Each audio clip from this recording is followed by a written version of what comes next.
बिस्मिल्लाहिर्रहमानिर्रहीम। Second year students, chapter number 4 differentiability में आज हम आगाज़ करने जा रहे हैं टॉपिक नंबर 11। टॉपिक नंबर 11 का जैसा कि आप नाम देख रहे हैं, higher order derivative. Higher order derivative का नाम आपने ऑलरेडी सुन रखा है। जब हमने इस टॉपिक की इब्तदा की थी, हमने सबसे पहले जब पावर रूल के बाद हमने फर्स्ट डेरिवेटिव सीखा था, तो उसी के बाद हमने एक टॉपिक डिस्कस किया था जिसमें हमने सेकंड और थर्ड डेरिवेटिव फाइंड आउट करना सीखे थे। Second derivative, third derivative, fourth derivative, fifth derivative, ये सारे डेरिवेटिव असल में हायर ऑर्डर डेरिवेटिव कहलाते। वहाँ पर उसको उस टॉपिक में क्वेश्चंस और कॉन्सेप्ट देने का सिर्फ मकसद ये था कि ताकि एक क्वेश्चन को आप जो है वो 2 दफ़ा डिफ्रेंशिएट करना सीख लें। थर्ड डेरिवेटिव के लिए आप 3 टाइम्स डिफ्रेंशिएट करना सीख लें, तो वहाँ पर उन क्वेश्चंस की प्रैक्टिस बहुत अच्छे से हो जाए। लेकिन असल में सेकंड डेरिवेटिव का कॉन्सेप्ट जो है वो उसकी एप्लीकेशन यहाँ आपको नज़र आएगी।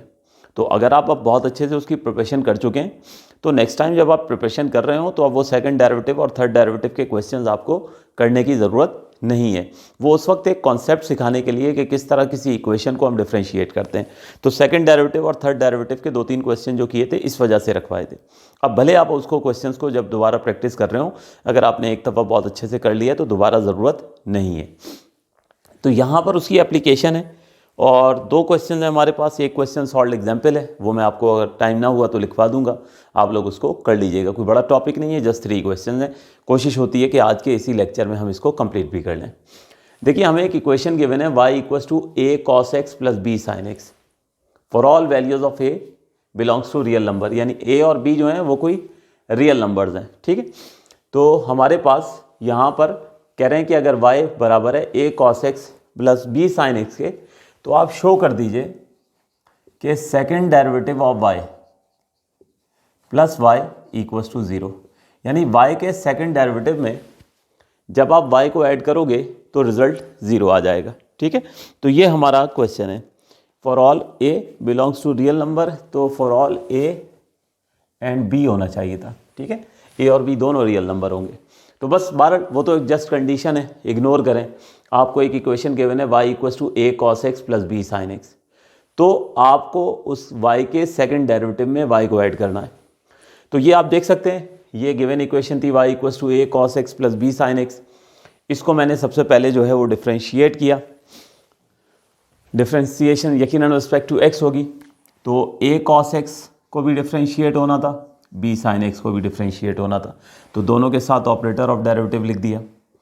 a कोफिशिएंट था, बाहर आ गया, यहाँ b कोफिशिएंट था, बाहर आ गया। अब cos को डिफ्रेंशिएट करना था तो उसका डेरिवेटिव हो गया माइनस साइन, और साइन को डिफ्रेंशिएट करना था, उसका डेरिवेटिव हो गया cos। तो इस तरह से हमारे पास फर्स्ट डेरिवेटिव आ गया -a sin x + b cos x। इसे इक्वेशन 2 का नाम दे दिया। अब आप यहाँ देख रहे हो कि सेकंड डेरिवेटिव है y का। ठीक है, इनिशियली मैं समझा चुका हूँ किस तरह से सेकंड डेरिवेटिव को सिंबॉलिकली रिप्रेजेंट करते हैं। तो एक दफ़ा फिर इस इक्वेशन को हमने डिफ्रेंशिएट करना था, तो both side operator of derivative d/dx लिख दिया। ये आप देख सकते हैं। तो अब ये y ऑलरेडी डिफ्रेंशिएट हो चुका था, अब दोबारा डिफ्रेंशिएट कर रहे हैं, तो ये सेकंड डेरिवेटिव बन जाएगा। तो सेकंड डेरिवेटिव को सिंबॉलिकली किस तरह से रिप्रेजेंट करते थे, d² y/dx²। अगर किसी को ये सिंबॉलिकली में प्रॉब्लम हो तो बिल्कुल शुरू में आप चले जाएं। आई थिंक टॉपिक नंबर हमारा जो है वो 3 था, जिसमें हमने सेकंड और थर्ड डेरिवेटिव सीखे थे। उस टॉपिक को एक दफ़ा देख लीजिएगा, तो आपको ये सिंबॉलिकली जो है हैंडलिंग में प्रॉब्लम नहीं होगी। बाल राइट हैंड साइड पर आइए, तो -a sin x को भी डिफ्रेंशिएट करना है, b cos x को भी डिफ्रेंशिएट करना है, तो दोनों के साथ ऑपरेटर ऑफ डेरिवेटिव लिखा। -a कोफिशिएंट था, बाहर आ जाएगा, b कोफिशिएंट है, बाहर आ जाएगा। अब साइन का डेरिवेटिव हो गया cos, और cos का डेरिवेटिव माइनस साइन। तो इस तरह से सेकंड डेरिवेटिव आ गया -a cos x - b sin x। तो सेकंड डेरिवेटिव की बेटे नीड थी, तो मैंने ये y था, यहाँ से मैंने सेकंड डेरिवेटिव डिटरमाइन कर लिया। अब उसके बाद हमें ये कहा जा रहा है कि आप शो कर दीजिए कि सेकंड डेरिवेटिव में जब भी हम y को ऐड करेंगे तो रिजल्ट 0 आ जाएगा। तो लेफ्ट हैंड साइड कंसीडर करते हैं और वहाँ से फिर राइट हैंड साइड जो है वो जनरेट कर लेते हैं। तो कंसीडर लेफ्ट हैंड साइड, ये प्रूफ करनी है हमने, और लेफ्ट हैंड साइड जो है ये है second derivative of y + y। ठीक है। तो यहाँ पर सेकंड डेरिवेटिव ऑफ वाई, ये वैल्यूज़ हैं सेकंड डेरिवेटिव की, माइनस ए cos X minus B sine X, plus की साइन आएगी। अब वाई की वैल्यू रखनी है, वाई की वैल्यू ये गिवन है, A cos X plus B sine X, A cos X plus B sine X. अब ब्रैकेट्स ओपन कर देते हैं, तो माइनस ए cos X minus B sine X plus ए cos X plus B sine X. ये हमने यहाँ पर जो है ये ब्रैकेट्स ओपन कर दिए। अब आप देख लो कि हमारे पास जो है माइनस ए कॉस एक्स से प्लस ए कॉस एक्स कैंसिल हो गया, माइनस बी साइन एक्स से plus B sine x cancel हो गया, ठीक है। यानी इसका मतलब ये हुआ कि हमारे पास फाइनली जो है लेफ़्ट हैंड साइड जो है वो आ गई 0 के बराबर, यानी left hand side will be equals to right hand side.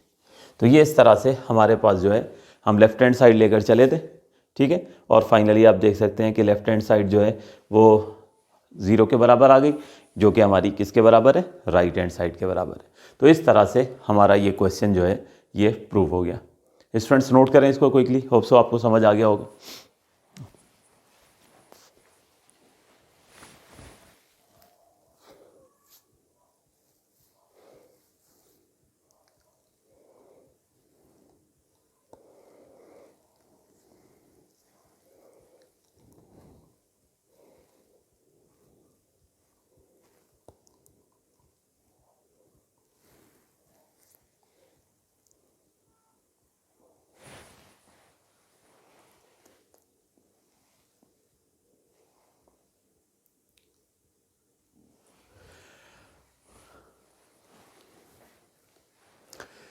जी तो स्टूडेंट्स आपके सामने इस वक्त है क्वेश्चन नंबर 70। इसको डिस्कस करते हैं, लेकिन डिस्कस करने से पहले मैं ये चाहूँगा कि पहले आप ये नोट कर लें, क्योंकि जैसे ही मैं एक्सप्लेन कर लूँगा उसके बाद इसको रब करूँगा और फिर बाकी क्वेश्चन को हम जो है वो कंप्लीट करने की कोशिश करेंगे। तो ज़रा रुक कर यहाँ पर क्विकली इसको पहले नोट कीजिए, फिर मैं एक्सप्लेन करता हूँ इसको।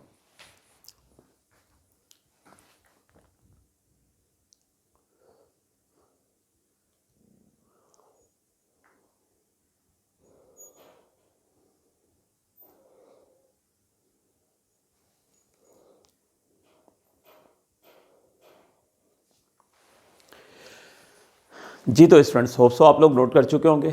अब ज़रा समझ लीजिए, असल में लेंदी क्वेश्चन है, इस वजह से मैंने कुछ पोर्शन जो है वो सॉल्व कर दिया। देखिए एक इक्वेशन गिवन थी, इक्वेशन तो आसान है, y equals to a into e to the power x plus b into e to the power 2x plus c into e to the power 3x। कह रहे हैं अगर y जो है वो इस इक्वेशन के बराबर है तो आप शो कीजिए कि third derivative of y minus 6 times of second derivative of y plus 11 times of derivative of y minus 6y equals to 0। तो y तो हमें गिवन है, इसका मतलब ना फर्स्ट डेरिवेटिव है, ना सेकंड डेरिवेटिव है, ना थर्ड डेरिवेटिव है। तो पहले थर्ड डेरिवेटिव तक हमें जाना है, हमें ये थर्ड डेरिवेटिव निकालने हैं। एक दफ़ा एग्जाम में आ चुका है ये क्वेश्चन, तो इसमें कुछ स्टेप्स हम डायरेक्ट करेंगे, क्योंकि अगर पूरे स्टेप्स हम करना शुरू हो गए तो क्वेश्चन बहुत ज़्यादा लेंदी हो जाता है, ठीक है। तो आइए ज़रा डिफ्रेंसिएशन के स्टेप्स देखिए। सबसे पहले operator of derivative both side लिखा।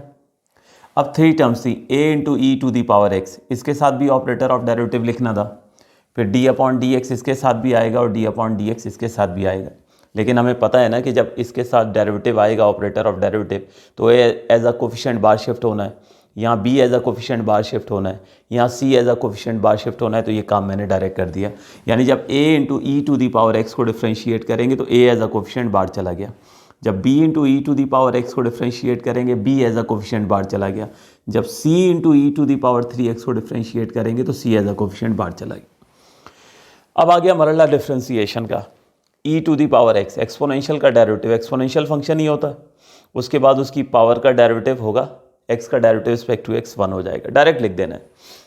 e to the power 2x, उसका डेरिवेटिव हो गया e to the power 2x, उसकी पावर का डेरिवेटिव 2x का डेरिवेटिव वो आ जाएगा 2, ठीक है, डायरेक्ट लिखना है। e to the power 3x, उसका डेरिवेटिव हो गया e to the power 3x, उसके बाद रूल के मुताबिक इसकी पावर का डेरिवेटिव जो है वो 3 आ जाएगा। अगले स्टेप में जस्ट अरेंज कर लिया, ये हो गया a into e to the power x, 2 into b e to the power 2x, यानी 2 को b के साथ लिख दिया। इसी तरह 3c E to the power 3x लिख दिया। ये हमारे पास आ गया फर्स्ट डेरिवेटिव। आपने भी एग्जाम में आ जाए, टेस्ट में आ जाए, इसी तरह डायरेक्ट करना है। एंगल, ये जो उसकी पावर का डेरिवेटिव वाला मरला, ये डायरेक्ट करेंगे, क्योंकि अगर ये सारे स्टेप्स करेंगे तो 3 टाइम हमें डेरिवेटिव करना है। क्वेश्चन बहुत लेंदी हो जाएगा, मैनेज नहीं हो पाएगा। अब उसके बाद इस इक्वेशन को डिफ्रेंशिएट करना था। Operator of derivative both side लिख दिया। अब आप y का डेरिवेटिव फाइंड आउट कर चुके थे, दोबारा डिफ्रेंशिएट कर रहे हो, तो ये सेकंड डेरिवेटिव हो गया ना। तो y का सेकंड डेरिवेटिव कैसे रिप्रेजेंट करते थे, d square y over d x square. Already मैं शुरू में फर्स्ट डेरिवेटिव और सेकंड डेरिवेटिव के टॉपिक में बता चुका हूँ।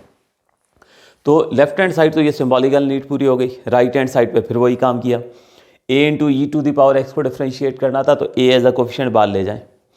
जब इसको आप डिफ्रेंशिएट करने जाएंगे तो 2b E to the power 2x, तो यहाँ जिस तरह b को बाहर ले गए थे, अब 2b बाहर जाएगा और e to the power x जो है वो डिफ्रेंशिएट होगा। इसी तरह यहाँ पर पहले जो है वो सिर्फ देखें c बाहर लिखा था, यहाँ पर अब 3c बाहर जाएगा और e to the power 3x जो है वो डिफ्रेंशिएट होगा। अब आप देख सकते हैं ये तो आया as it is, e to the power x का derivative e to the power x हो गया। x का डेरिवेटिव 1 हो जाना है, लिखना चाहें तो लिख दें। 2b बाहर आ गया था, e to the power 2x का डेरिवेटिव हो गया e to the power 2x, फिर उसकी पावर का डेरिवेटिव 2x का डेरिवेटिव आ गया 2। 3c एज इट इज आया, e to the power 3x का derivative e to the power 3x, उसकी पावर का डेरिवेटिव 3x का डेरिवेटिव आ गया 3। अब उसके बाद इस 2 को 2 से मल्टीप्लाई कर दें और 3 को 3 से मल्टीप्लाई कर, तो ये आपके पास सेकंड डेरिवेटिव आ गया a into e to the power x plus 2 to the 4, 4b into e to the power 2x, 3 into 3 9, 9c e to the power 3x। ये आ गया आपके पास पार्ट 3, इक्वेशन 3 का नाम दे दिया। ये आपके पास आ गया सेकंड डेरिवेटिव। मज़ीद डिफ्रेंसिएशन की हमने, ठीक है। तो एक बार फिर ऑपरेटर ऑफ डेरिवेटिव हमने बोथ साइड लिखा। अब a into e to the power x को जब डिफ्रेंशिएट करना है तो a एज अ कॉन्स्टेंट बाहर चला गया, e to the power x differentiate हुआ। अब की बार यहाँ पे 4b है, तो 4b बाहर चला गया, e to the power x differentiate होगा। फिर 9c बाहर चला गया, e to the power 3x differentiate होगा। अब e to the power x का derivative e to the power x हो गया, फिर e to the power 2x का derivative e to the power 2x हो गया, उसकी पावर का डेरिवेटिव ये आ गया 2। e to the power 3x का derivative e to the power 3x आया, ठीक है, 9c के साथ, और 3x का डेरिवेटिव 3 आ गया। तो अब आप जब इस 9 को 3 से मल्टीप्लाई करोगे तो ये देखें 27c बन गया। ये 2 को जब 4 से मल्टीप्लाई करोगे तो 8b बन गया। तो इस तरह से आपके पास ये थर्ड डेरिवेटिव आ गया। अब आप देख सकते हो कि y गिवन था, फर्स्ट सेकंड और थर्ड डेरिवेटिव की नीड थी, वो आपने निकाल ली, ठीक है। तो यहाँ से अब आगे हम कंटिन्यू करेंगे और इसको अब हम प्रूफ करते हैं।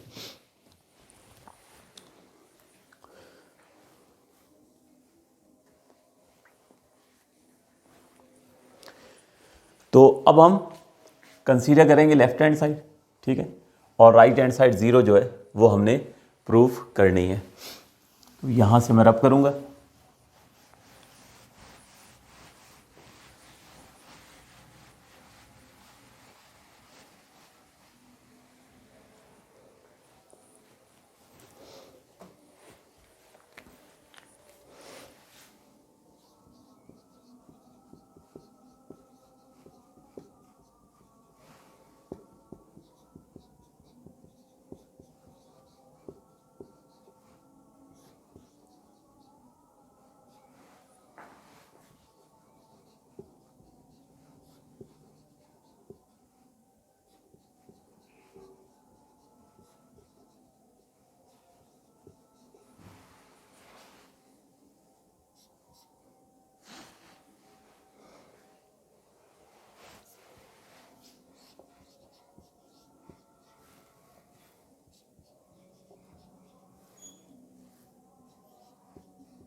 तो ये स्टूडेंट्स आप देख सकते हैं, यहाँ पर मैंने थर्ड डेरिवेटिव की वैल्यू लिख दी है, -6 लिखा, ये सेकंड डेरिवेटिव की वैल्यू लिख दी है, +11 लिखा, ये फर्स्ट डेरिवेटिव की वैल्यू लिख दी है, -6 लिखकर y की वैल्यू रख दी है। अब ये सारे ब्रैकेट्स जो हैं वो ओपन होंगे और उसके बाद जो है यकीनन कैंसिलेशन होगी, सारी की सारी टर्म्स जो हैं वो कैंसिल हो जाएंगी और कैंसिल होने के बाद हमारे पास जो राइट हैंड साइड आएगी वो 0 आ जाएगी। तो करते हैं इसको।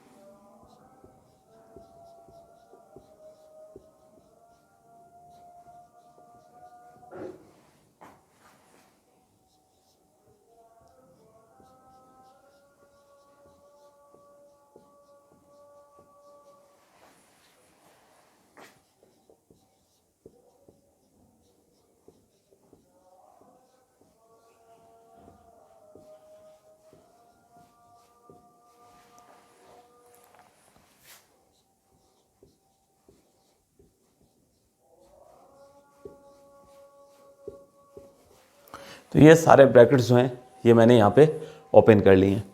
अब सिमिलर टर्म्स को जो है वो कलेक्ट करना है। सिमिलर टर्म्स को कलेक्ट कर लेते हैं।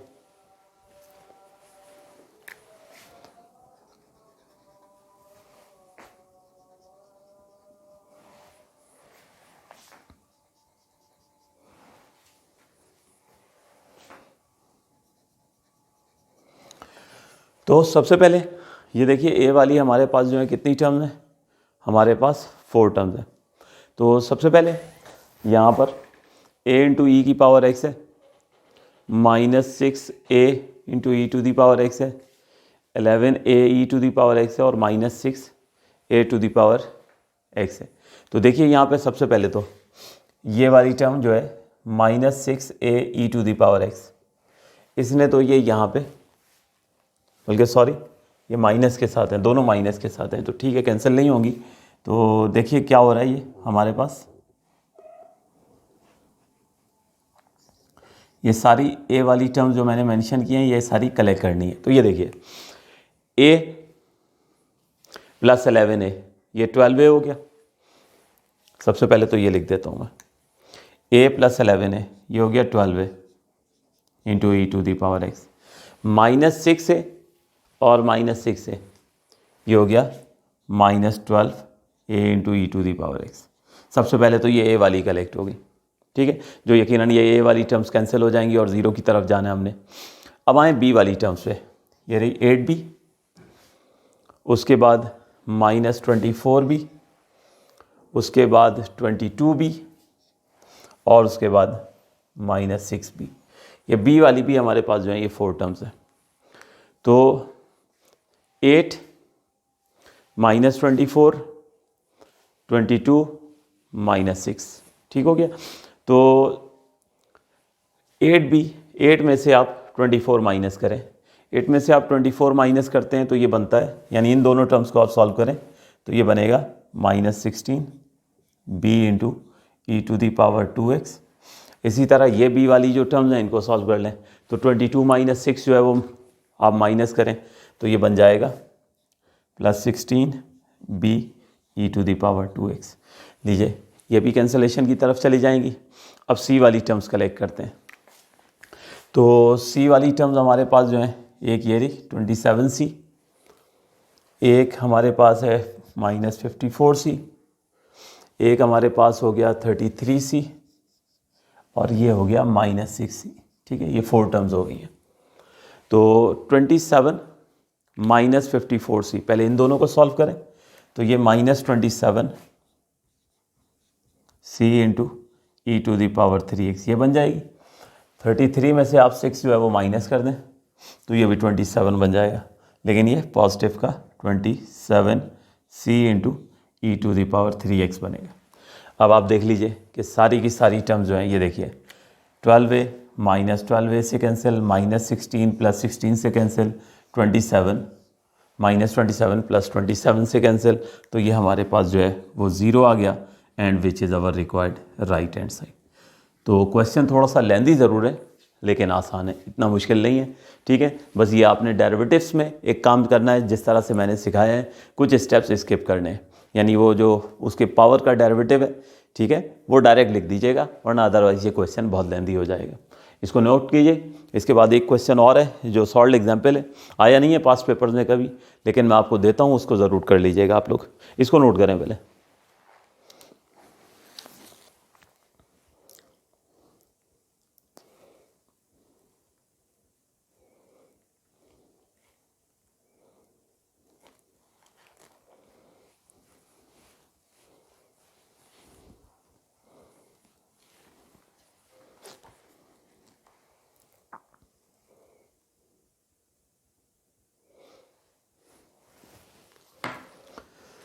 तो होप सो स्टूडेंट्स आप लोग नोट कर चुके होंगे। नेक्स्ट हमारे पास क्वेश्चन नंबर 71।